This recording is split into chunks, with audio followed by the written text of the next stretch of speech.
All right, I'm just going to ask our panelists to briefly introduce themselves, and then we'll get started. Sure. Good afternoon, everybody. I'm Michael Sonnenshein. I'm the Chief Operating Officer at Securitize. We are an end-to-end tokenization platform that helps asset issuers and blockchains participate in this ever-expanding world of RWAs. Hi, everyone. My name is Ian. I'm the Chief Strategy Officer at Ondo Finance. Ondo Finance is the leading provider of the tokenization of real-world assets, primarily treasuries right now, soon other asset classes. We're live on 12 different chains, more than 80 different DeFi protocols. It's great to be here. Great to be here. So I'm Tom Pikett, and I sit within the Bank of New York digital asset business. Bank of New York, for those of you who don't know, are the world's largest custodian, 52 trillion assets in our custody. We're also the largest tri-party agent and the largest provider of securities lending services. So yeah, looking forward to the discussion. Hey guys, my name is Ubair Javaid. I'm the CEO and co-founder of Nomics. We provide a comprehensive end-to-end platform to allow alternate asset managers transition their assets seamlessly on-chain in a compliant manner. We provide everything from digital identity management, the actual issuance frameworks, distribution, to allow these alternate asset managers to participate in this new paradigm and do it in a compliant manner. Yeah, so we'll jump into the institutional appetite for tokenized assets. But first, we've seen some of these headlines of the lofty growth potential for the tokenized RWA space that seems to really intrigue a lot of people. 30 trillion in the next 10 years we've seen. First, I would just be curious if anyone kind of has initial thoughts on, that sort of number. Does it matter to track that sort of number? What are your kind of initial thoughts? Thomas, maybe? Yeah, sure. So I think tokenization isn't the end game, right? Tokenization is an enabler for lots of different use cases in lots of different, both TradFi and DeFi spaces. So actually that number, when you start to unpick it and understand where are the real use cases, where are the savings to be made, where's the new revenue to be unlocked, that's a more interesting number. So my background is I've spent 5 years in looking at tokenized products, but prior to that, looking in the collateral space, derivatives, and that for me, that's a 25 trillion market in terms of the amount of collateral that's moving around the system from a traditional perspective. Like, it's interesting to delve deeper into those numbers to say, okay, these are the use cases, and so we move away from, okay, tokenization being the number. It's how much is being transacted over platforms, networks, for things like intraday repo, derivatives margin, whatever it is. So I think the numbers are helpful because, to be honest with you, probably a few of us put this in our presentations and in the PowerPoint presentations to validate some of the kind of assumptions that we're making. But actually, what's much more interesting is when you get down to the use cases. Yeah, I'll add to that. I think, certainly it's good to have a long-term perspective, but I would be the first to admit it remains early days for tokenization. That being said, we have seen, even just in the last year, the total market cap of RWAs double. And within that, we've seen tremendous growth, in particular around tokenized treasuries. So, at Securitize, we are the tokenization partner for BlackRock's money market fund, BUIDL, which, actually today is the 1-year anniversary of the fund that's now surpassed over $1 billion in assets under management. So we are starting to not only see top-tier asset managers bringing products on chain, we are seeing real-world assets adopted by investors, new use cases getting unlocked by them, and I think being able to surpass that amount of AUM in just a year is, pretty important milestone. And to build on that, I think tokenized treasuries clearly has seen a lot of growth. I think beginning of last year was like 1-point-something billion, 1.2, 1.3. Now we're past 4.5. Securitize, congratulations on passing the $1 billion threshold. Ondo passed the $1 billion threshold recently. So you're starting to see this grow actually quite a bit. And I think it's very similar to what happened to stable coins, is getting to the first $1 billion is actually the hardest. And after that, it starts snowballing, because once there's enough liquidity, you open up new use cases, you open up new appetite for capital, it kind of just builds on itself. and you reach escape velocity in a specific asset class. And that's been very interesting to see, at least for stable coins, is even during the last bear market, the total AUM didn't drop that much, right? It never went below, let's say, $100 billion. It was very meaningful, and now we're back up to 200 something. I think you'll see the same thing now happen with tokenized treasuries. And then there's the question, what other asset classes are soon to follow? Ondo focuses a lot on stuff that is already on public markets with deep liquidity in public markets, because we believe the primary use case of putting stuff on chain is their use as collateral and global access. So it's best to do that with assets that have demonstrated demand and very good pricing transparency. So you're looking at public market access and assets. But I think you'll see like the $30 trillion number in and of itself is a little meaningless. I think it really depends on asset class per asset class, and when do you reach escape velocity on that asset class. So my vantage point on this is more from the alternate asset classes rather than assets that are already publicly available in most public markets. Alternate asset managers currently hold about $25 trillion in assets combined. Most of these asset managers typically distribute to traditional financial institutions. They would rather have a fewer number of investors onboarded simply because of the administrative burdens involved, simply because of the back office compliance requirements that they need to adhere to in order to onboard these large ticket size individuals. And onboarding someone for $1 million or $2 million is a wee bit painful for them. So our vantage point on this, rather than just using those tokenized assets as collateral, is rather make life easier for these alternate asset managers so they can expand their investor base, reduce the barrier to entry to access to these alternate assets, and eventually turn them into provide more liquidity in those markets, which will eventually lead to them being collateralized, similar to what Ian was saying. Yeah, and what are some of the challenges there, Ubair, with dealing with some of those more illiquid asset classes? So if you look at the fund structures, there's a few stakeholders that are involved in alternate asset management. One, you've got the actual alternate asset managers themselves. These are the people that are actually getting the underlying asset and structuring the fund around it. Then you've got wealth managers. These wealth managers act as broker-dealers and middlemen. They identify the right kind of projects that they need to get into in terms of their investor base. And then you've got the transfer agents and other ancillary parties involved that actually do the subscription services, the underwriting, the distributions, and the entire camoot.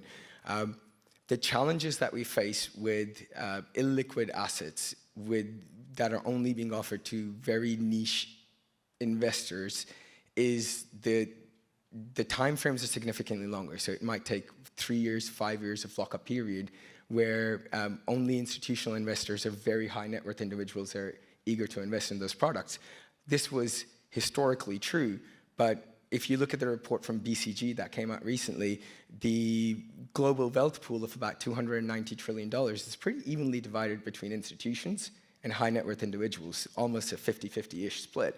And a survey by BCG of about 43% of these high net worth individuals say that they're eager to expand their allocation into alternative assets.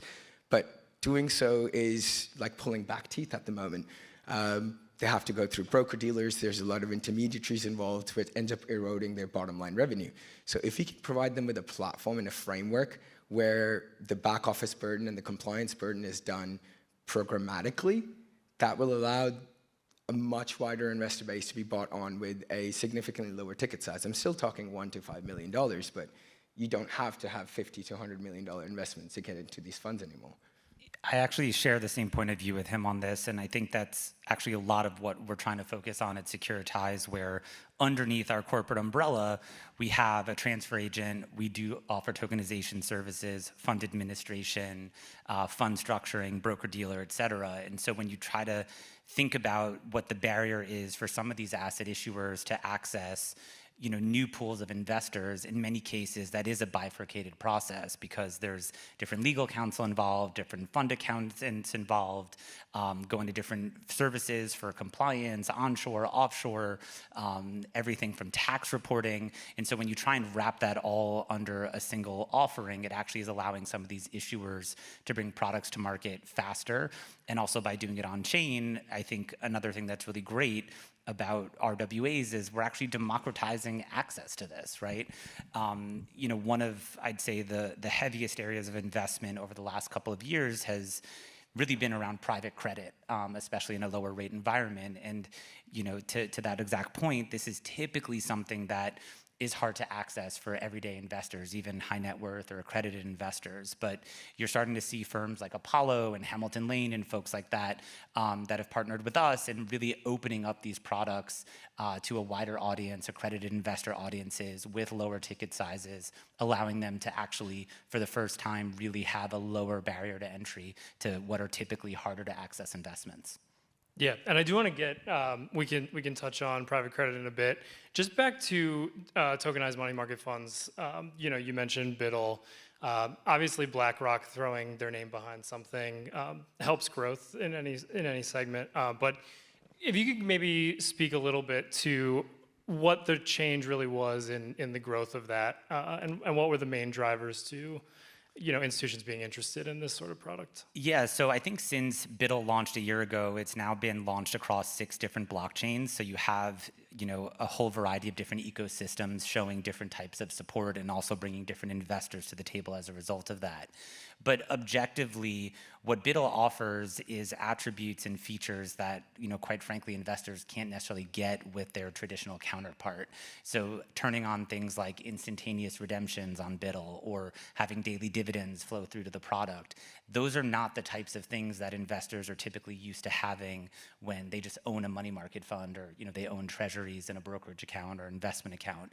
And so I think that's a burden that, we all share in the RWA space. It's that we don't want to tokenize just to tokenize, because anyone can do that. We actually want to make sure and hold ourselves accountable that the products that we have objectively are going to offer investors a better experience, higher opportunities for yield or returns, or some feature or attribute that maybe just isn't possible in their traditional counterparts.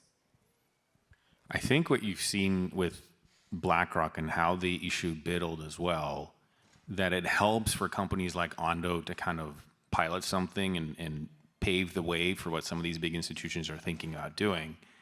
And then once they see it work, they're going to be very quick to copy it and move on chain. And I think that's very helpful to kind of see that interplay between the big institutions. Like BUIDL, the fund structure in and of itself was a copy of an OUSG fund that was issued 8 months before. And it was the first time that a fund like that was peer-to-peer transferable truly on-chain after you've KYC'd, but doing that 24/7. And so other examples before that, the Franklin Templeton Fund and the like, they're issued like a different fund structure, so you couldn't necessarily do a peer-to-peer transfer 24/7. And incredible props to BlackRock. Once they saw that fund structure, they're like, that actually could work, and this unlocks new opportunities, and they were very quick to follow. And I think you'll see some of that happening more broadly with other asset managers looking at it too, is once they see a crypto native company and the like pilot something and they see that it works, they're going to be very quick to follow. I think I'd say the word for this conference has been, that I've heard the most, is convergence. And so when we think of BUIDL and we think of on-chain money market funds, and then we also see reflections in the traditional space as well, like even over the last, I'd say 6 months, there's been a real reignition of interest in using money market funds, even in traditional space, right? And being able to mobilize that money fund outside a traditional transfer agency construct. And so I think it's really interesting when we think of the convergence that we keep on hearing at this conference, that really money market funds as collateral generically, and the tokenization process is not really the hardest bit. It's more around the eligibility, the acceptability, the capital implications for taking money market funds from a kind of traditional margining perspective. But if you look at the kind of some of the reports that have been around money funds and the correlation between margin calls and inflows and outflows of money funds and the stress that it could bring to the system, which the ECB did a really good paper on that in relation to Dutch pension funds. There's traction really gained on the traditional side as well. And then adding tokenization to the mix when you're tokenizing, whether it's an existing money market funds that exists off-chain or native money market funds. The challenge is getting these acceptable as collateral, whether it's bilateral, CCP, or otherwise. So it's just interesting to see that we're also on the traditional side seeing that kind of momentum. And maybe just also to build on that, I think what's very interesting to see is now that these traditional financial products are making their way on-chain, it starts to become possible to demonstrate how the on-chain product, quite frankly, is better than the off-chain product. So you mentioned it a little bit with the 24/7 redeemability back into cash and stablecoins, the 24/7 subscriptions enabled. Like someone can come to us and mint OUSG with stablecoins Saturday, whatever, right? Totally fine. We'll just give them the tokens instantly. So you can't really do that in traditional finance, at least I'm not aware of it. And so you start to demonstrate, once you get these traditional assets on chain, you've built the liquidity, you've built the integrations, you've built some infrastructure and services around it, you can actually point to some of these use cases and be like, actually, it's better than what exists in TradFi. And I think that the infrastructure that's now getting built by the likes of Securitize, Ondo, and the like is really starting to show that, even for traditional assets, what you can do on chain is better, and 24/7, and programmable. And then you're starting to get the other legacy institutions that think like, oh, okay, now finally there's demand for assets 24/7. Now I got to change my infrastructure to be 24/7. How do we enable that interoperability between these TradFi environments and these on-chain environments so that you can actually start posting collateral if needed 24/7, even in a TradFi context? Yeah, and Ben, I think going back to your question though, about like fueling growth, when most people think about a money market fund, at least personally, most people kind of just think about it as like, generally speaking, a safe, secure place to go park some capital, have it earn a little interest. It's kind of boring. They know that it's going to be tied up in some, relatively stable, yield-bearing treasury type asset. And there are legal parameters, obviously, around that and what defines and constitutes a money market fund. And I think what the folks on this stage are doing in our respective teams is we're actually redefining and reshaping what people may think of when they think about a money market fund. And so certainly in the crypto space over the last year, I think the conversation around how you might think about a tokenized treasury fund or think about a money market fund has changed, because as you see over the last decade plus how crypto trading has evolved, both in spot markets, futures markets, et cetera, it's really been stable coins that have made the crypto ecosystem go round, right? It's been that stable place where traders, investors can continue to hold collateral, hold value inside the crypto ecosystem without having to rely on traditional rails. And now that you have these large products that have come on chain that are stable value, but actually are also yield bearing, well, all of a sudden everyone is starting to say, well, why perhaps would I necessarily want to do all my trading or collateralize my trades with a stable value asset that doesn't bear any yield, when in fact I could do it with an asset that does. And so I think, again, it goes back to what something looks and feels like and acts like on-chain versus off-chain, but that conversation I think is well underway, and you're starting to see OTC desks, market makers, all kinds of participants within crypto beginning to think about these assets in a new way, many cases the same way they historically had relied on stablecoins. So on the other side of the equation, yes, I completely agree. The on-chain product is in many ways, shapes and forms better than the traditional product. It's 24/7 markets. We're creating more efficient marketplaces by leveraging these new rails. But you're also opening it up to another investor base that was typically unable to invest in these kind of money markets. A prime example of it is DAOs. DAOs are recognized across multiple states right now. Collectively, I think the top 10 hold $40 to $60 billion assets under management. The problem that they typically face is they collateralize against speculative assets, which would be Ethereum, Solana, whatever. Can't get a bank account. Can't get a bank account. Well, hopefully Choke Point 2.0, as Trump said earlier, is over, so hopefully they can. But before that, even before that, they still need that provenance. They still need that on-chain provenance. They don't want to be able to withdraw from the treasury, send that money somewhere else to buy some CDs or money market funds elsewhere. Having these products on-chain for the likes of MakerDAO now allows them to invest in these products to actually ride out the bear market, to actually ensure that they still have operational revenue coming in, and they're not just stuck with toxic debt on their balance sheets waiting for the next bull market. And then from the point of the alternative assets, money market funds can, prime plus a couple of points. But with alternate assets such as trade finances, invoices, accounts receivable, which are typically underwritten and insured, so the risk profile is relatively lower. They're usually between enterprises and conglomerates, so they're likely not going to default. The amortization period is 60, 90 days. Previously, the only way to generate yield on USDC was lending it to centralized exchanges for perps and margin trading, right? And they could give you anywhere between 2% during a bear market or 12, 13, 16% in a bull market. Now bringing these kinds of tokenized treasuries and alternate assets to these DAOs, which collectively have $60 billion assets under management, is only slated to grow over the next decade or so. It brings a whole new investor base to these asset classes that previously didn't have access to them.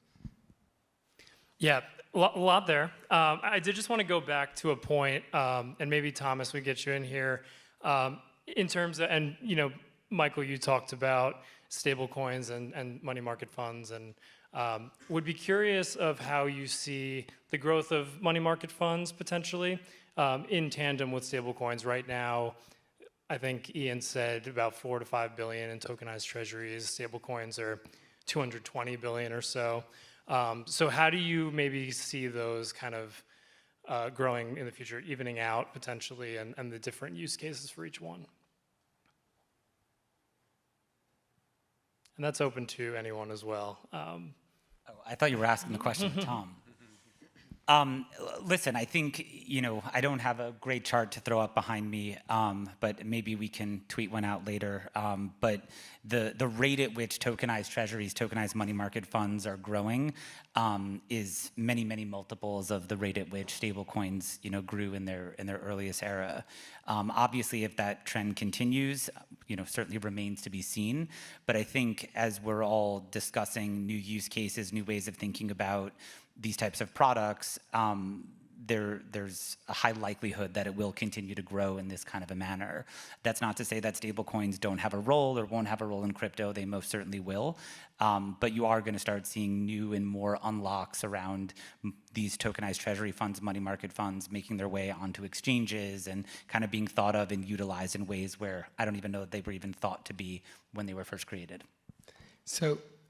So one thing that I see potentially disrupting the growth of stablecoins is you're seeing initiatives by people like Standard Chartered, Citi, MasterCard with tokenized deposits, right? Because they're starting to see that the monopoly on money movement, especially cross-border or large transaction volume, is potentially being usurped by stablecoins. So depending on how adoption of those tokenized deposits work, how efficient they are, and how valuable they are at removing that friction point of having to on-ramp, off-ramp, and potentially paying a basis fee on both ways, that's the only threat that I see to the stablecoins' growth over the next decade. But the dice are still being rolled. It still remains to be seen. The ball's still spinning on the roulette table. Yeah, I mean, it's a good point. I'm not sure, so for context, Ondo Finance has announced a partnership recently with MasterCard, where users of the MTN network are able to basically pay for one of our assets that is minted on a public blockchain, but settled on the own interbank private network that MasterCard is powering. So to your point, it kind of enables 24/7 payments of cash, right? But it keeps them in a private environment with all the investor protections that are needed. A lot of investors still prefer that model, right? They can just keep their cash in a bank, but all of a sudden it can move 24/7, like JP Morgan's very famously doing something similar with their Connexus platform. We think that those networks are very useful, actually. A lot of regulated institutions will probably still prefer to use banking rails when they can, but they want to have them be 24/7, and they want to have interoperability with the public blockchain networks that exist. So Ondo is building out the infrastructure via the Ondo chain to actually enable that interconnectivity between the public blockchain network, Ondo chain, as well as these private TradFi environments that increasingly will become 24/7. And you've seen it now, you're seeing it happen for cash settlement. It's only a matter of time before that happens in broader capital markets for security settlement and the like. So I think it kind of just illustrates as more assets go on public blockchain rails and start to move 24/7 and finance becomes 24/7, TradFi is going to want to catch up but needs 24/7 networks. They could still do it on private Ethereum and the like if they really want to, right? As long as there is interconnectivity between that private and public blockchain network, I think that's where you'll see the future of finance going. And just to add to that, as long as there's still some provenance, right? If you're doing some settlements in your private banking consortium, and the wires or cash moved freely between the consortium of banks, but the asset is being delivered on either a public or private blockchain, wherever, there still needs to be some sort of a DVP framework or some sort of a token that is being issued on chain that validates that a transaction occurred elsewhere. So it just doesn't look like you're willy-nilly distributing assets without actually receiving any value against them. And I think from a traditional institutions perspective, our role there really continues to grow from a provenance standpoint in terms of within the digital asset business at BNY, we are thinking about a lot of different things. We're very public about our kind of crypto custody capabilities, tokenization being a key role for us that, a bank like BNY holding the underlying assets to enable the minting of tokens on whether it's a private permission use case or a public chain, depending on kind of what the client appetite is when you think of our client base.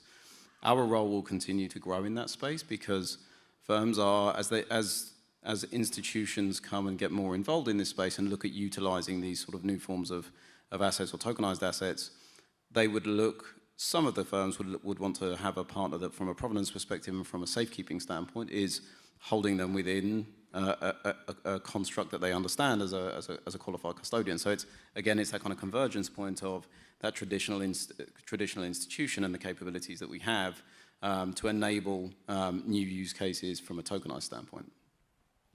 Yeah, and Ian, just a quick follow-up. You mentioned the partnership with MasterCard. In a situation like that, who approaches who? Is MasterCard coming to Ondo? Is Ondo going to MasterCard? Just anything you could share just on how a partnership like that is born. Before I joined Ondo, I spent more than 8 years at McKinsey, being the partner that was leading their digital asset practice. And so over those multiple years, I've had the pleasure of serving quite a lot of traditional financial institutions. I can't disclose any of my clients, but needless to say, or my former clients, but needless to say that when I joined Ondo, I picked up the phone and called quite a few. And so, some of the announcements and partnerships that you see from Ondo are kind of stemming from that. But it would not have been possible if there wasn't a growing institutional appetite to be a part of that broader crypto ecosystem and figure out that interoperability between public chains and private chains. Because the way this was almost phrased is like it's a threat to stable coins. I'm not sure that's really the case. I think it's really just going to depend on the institution and their appetite and where they want to transact. Some people are very comfortable doing stuff all on chain and holding stable coins. Some people want to do some things on a public blockchain yet still keep a settlement on a private chain. So all of this is going to start to blur over the next couple of years, is my personal opinion. But yeah, it was very helpful coming from a McKinsey background to strike some interesting partnerships and actually understand how these institutions think and what they need, right? And how to make a business case for it. Yeah, and Michael, you mentioned Securitize expanding to private credit through its partnership with Apollo. Just kind of curious of the Securitize's decision to do that, where it sees the demand for those kind of tokenized assets. Yeah, so I think there's no question that to me this feels like the early days of where we are with tokenization in many ways feels like maybe where we were probably 6, 7, 8 years ago, where we were with Bitcoin, where everyone kind of knew what it was. There were certain people doing it, certain people interacting with it. But at the time, there was maybe still career risk associated with bringing Bitcoin up at an investment committee meeting or bringing it up to the CIO of an institutional fund or things like that. And obviously, we all know how all of that has now since played out, right? The ecosystem around Bitcoin has probably never been bigger, stronger, more robust with spot, derivatives, ETFs, futures, you name it.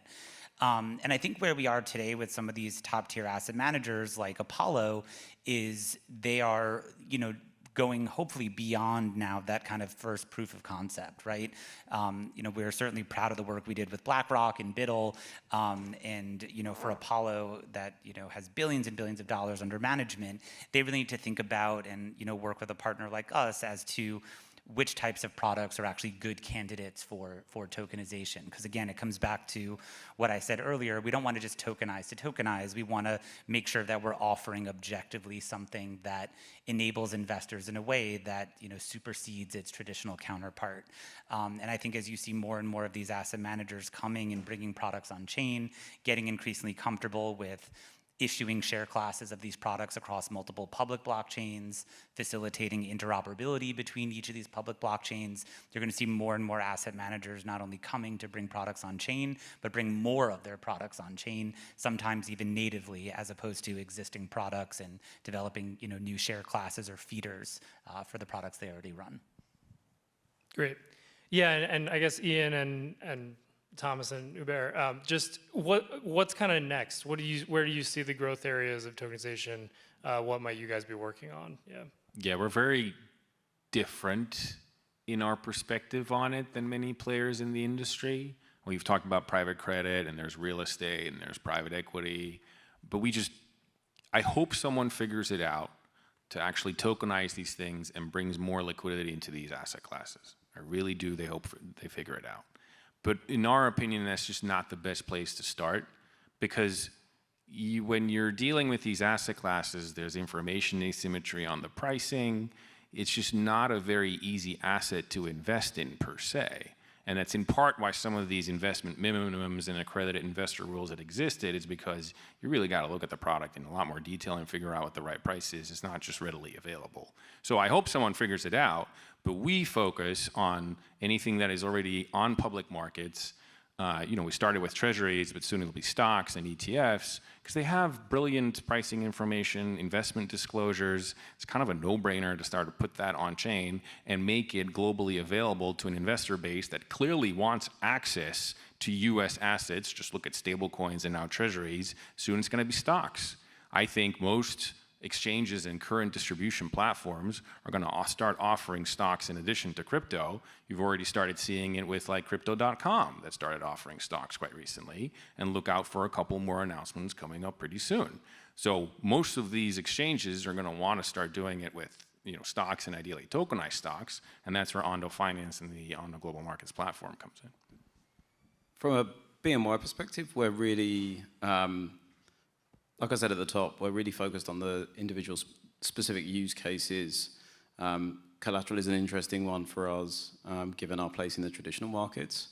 And so I think from our perspective, it is when you look at some of the associations that are working towards bringing standards to the market, whether that's standards around the actual creation of the token itself, how it can be used, how it can be recognized.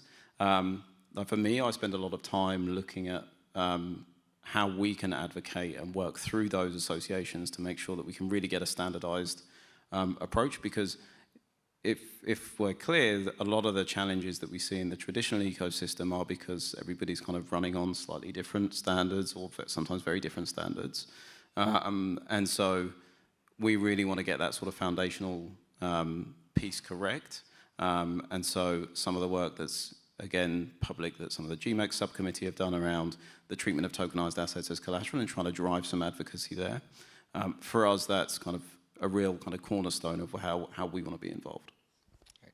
So to start off, Ian, we're working on it, and as soon as I figure it out, I'm going to bring some to list on those L1 as well. One of the sectors that I'm really excited about is the accounts receivable and trade financing, because the amortization period is relatively small. It's 30, 60, 90 days. There is not as much price asymmetry there as, for example, a REIT fund or a debt fund. These invoices, when they're between conglomerates, are typically underwritten and insured, so the risk profile drops down quite significantly. And there is a very realistic yield that you get distributed every 30, 60, 90 days. So you have a very short period to POC it and actually realize it, and then just keep rinsing and repeating that. global trade finance is a multi-trillion-dollar market, and the industry segments that are most likely, or the geographic segments that are most likely to be impacted by this, is by trade between Latin America, Africa, and Europe, or Latin America, Africa, and the United States, because we're spoiled for choice here in terms of on-ramping, off-ramping, and financial products available to us. When you have a co-op for farmers or raw materials that are being exported from some of these nations, and you're sending a USD wire or a Euro wire to these countries, the central bank actually locks that up for 60 days. And these exporters might actually need those funds right now to actually do the bagging, to do the shipping, to pay their harvesters or pay their logistical fees. And giving them the option to get paid in stablecoin and actually being able to cash that stablecoin out in near real time at not the state-designated rates, but rather there's quite a significant delta. For example, the Argentinian peso has the black market rate, the blue market rate, the gray market rate, the street rate. So giving you the flexibility where your profit margins aren't being eroded by your central bank, that's going to have a huge impact on these, the lives of these farmers or these exporters. And it's a multi-trillion-dollar industry that's just ready for disruption today, and that's what we're focusing on in the upcoming year. Yeah, and only a few minutes left. Ian, you mentioned tokenized stocks and ETFs. Any timeline in your mind of when we could see that, and what will it take before that's able to be unlocked?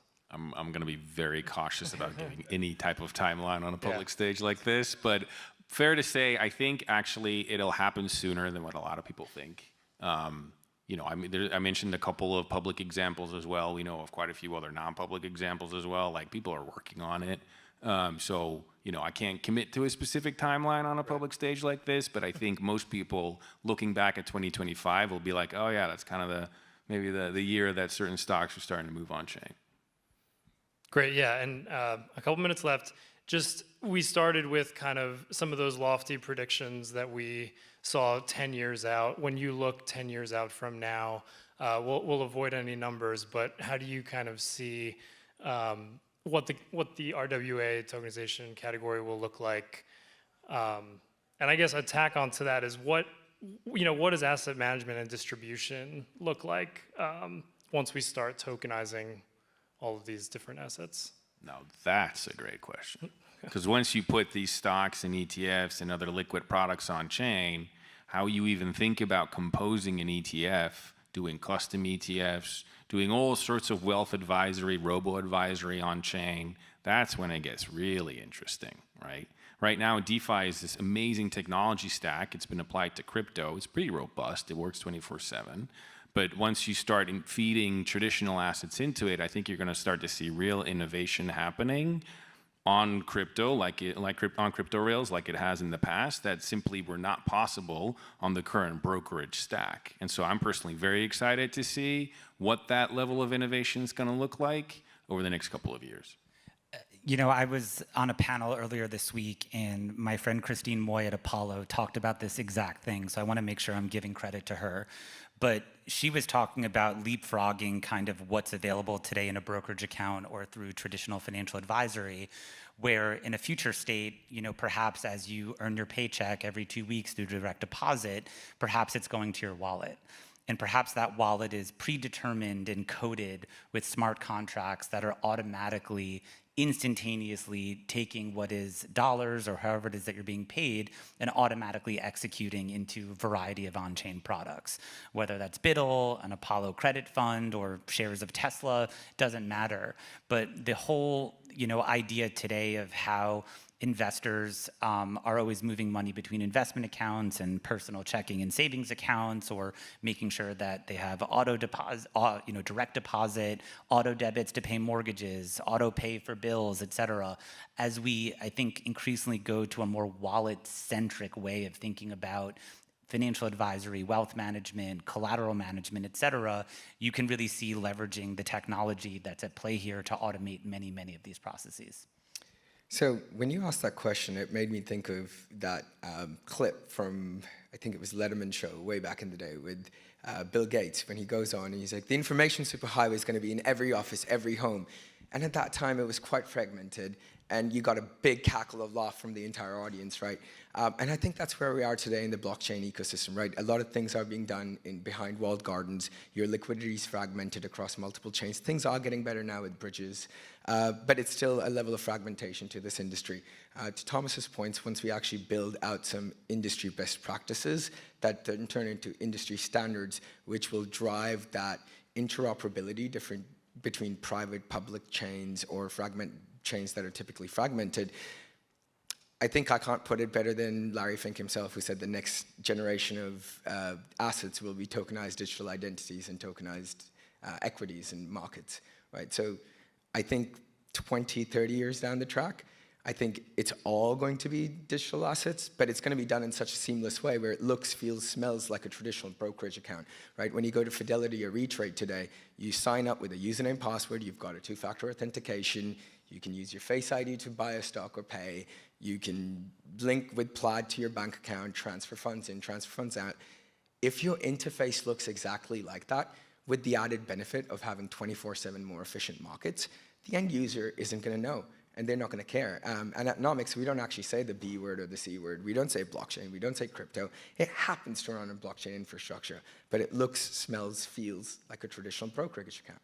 So once we get to industry standards and wide-scale adoption of those kinds of user experiences, I think everything's going to be tokenized. The only thing I'd add is... TradFi perspective, we'll let you end with it. Well, yeah, I was just going to say that there's some really interesting things that have come out of some of the UK asset managers, and talking about the correlation between the sort of things that we talked about on this stage and the generational shift and what we're seeing in terms of who's actually making the investments and what tools are they using and how you enable those tools through this sort of technology. So particularly, and I have a bias because I'm from London, I'm going to go and get a taxi in a minute to go back. But yeah, there's been a lot of focus on that correlation between how the generational change is occurring and that sort of wealth transfer and the sort of tools that we're building right now and how it enables things like radically personalized portfolios and how you can construct those. So yes, if anybody's interested, I can point you in the direction of those sort of papers because they're pretty interesting. Great.